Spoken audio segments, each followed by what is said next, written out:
ಸಮಯ ಆಗ್ತಾ ಇದೆ, ಅದನ್ನು ಮಾತು ಮುಗಿಸಿ ಹೇಳ್ತಾ ಇದ್ದೇನೆ. ಬರೀ ಆಡಂಬರ ಶೋ ಪುಟ ಆಡಂಬರ ನಮ್ಮಲ್ಲಿ ಇಷ್ಟೇ ಪ್ರದರ್ಶನ ಮಾಡ್ತಕ್ಕಂಥ ಸಮಾಜದಲ್ಲಿ ಇವತ್ತ ಬೆಳೀತಾ ಇದೆ.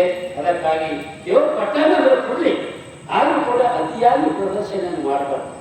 ಒಂದ್ಸಲ ಏನಾಗಿತ್ತು ಅಂತಂದ್ರೆ, ಒಂದು ಮನೆ ಒಳಗ ಅವರ ಪಾಪ ಅವರು ಲಕ್ಷ ನೌಕರಿ ಇತ್ತು, ಆದರೂ ಕೂಡ ಸಂಸಾರ ಭಾಳ ದೊಡ್ಡದಿತ್ತು, ಕುಟುಂಬ ದೊಡ್ಡದಿತ್ತು. ಆ ಸಂಸಾರ ಕುಟುಂಬದಲ್ಲೇ ಅವರಿಗೆ ಹೆಚ್ಚು ಹಣ ಉಳಿತಾಯ ಮಾಡಲಿಕ್ಕೆ ಆಗಲಿಲ್ಲ. ಆದರೂ ಕೂಡ ಮೇಲಿನ ಮೇಲೆ ಅವರು ಪತ್ನಿಯವರು ನಮ್ಮ ಎಲ್ಲ ಗಂಡಗೆಲ್ಲ ಎಷ್ಟು ಮಂದಿ ಎಲ್ಲ ದೊಡ್ಡ ಎಲ್ಲ ವರ್ಷಿಗೊಮ್ಮೆ ಪಂಚಮಿಗೆಲ್ಲ ರೇಷ್ಮೆ ಸೀರೆ ತರ್ತಾರೆ, ಆಮೇಲೆ ಬೇರೆ ಕಾರ್ಯಕ್ರಮ ತರ್ತಾರೆ. ನೀವು ಒಬ್ಬರ ತಂದಿರಿ ಅಲ್ಲಪ್ಪ, ಮಕ್ಕಳೆಲ್ಲ ಓದಕ್ಕಾಗ್ಯಾರ, ದೊಡ್ಡ ಕುಟುಂಬದ ತನಕ ಸಾಕಾಗಲ್ಲ, ಇದ್ರಿಂದ ತೃಪ್ತಿ ಆಗಬೇಕು ಅಂತ ಅವ ಅಂತಾನ. ಅದು ನನಗೆ ಗೊತ್ತಿಲ್ಲ.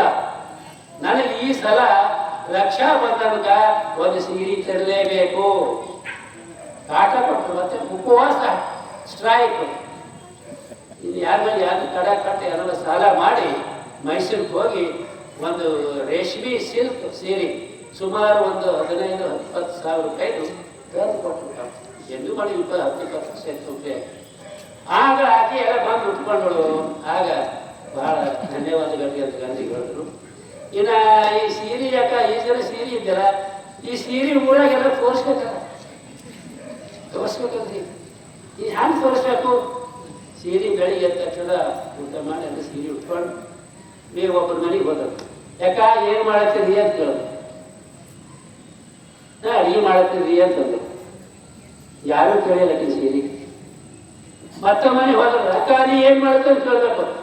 ಬಾಯಕ್ಕ ಕೊಡುವ, ಈಗ ನಾಷ್ಟ ಮಾಡ್ಕೊ ಮಾತಾಡಿ ಬಾ ಅಂತಂದ. ನೀನ್ ನಾಷ್ಟನಾಗಿ ಯಾಕೆಲ್ಲ ಮುಂದಳು ಮುಂಜಾನೆ ಹಿಡಿದು ಸಹಿಸಲ ಒಂದು 20-30 ಮನೆ ತಿರುಗಿ ಹೋದ್ರು ಕೂಡ ಯಾರೂ ಕೂಡ ಆಕೆ ಸೀರೆ ಕೇಳಿಲ್ಲ.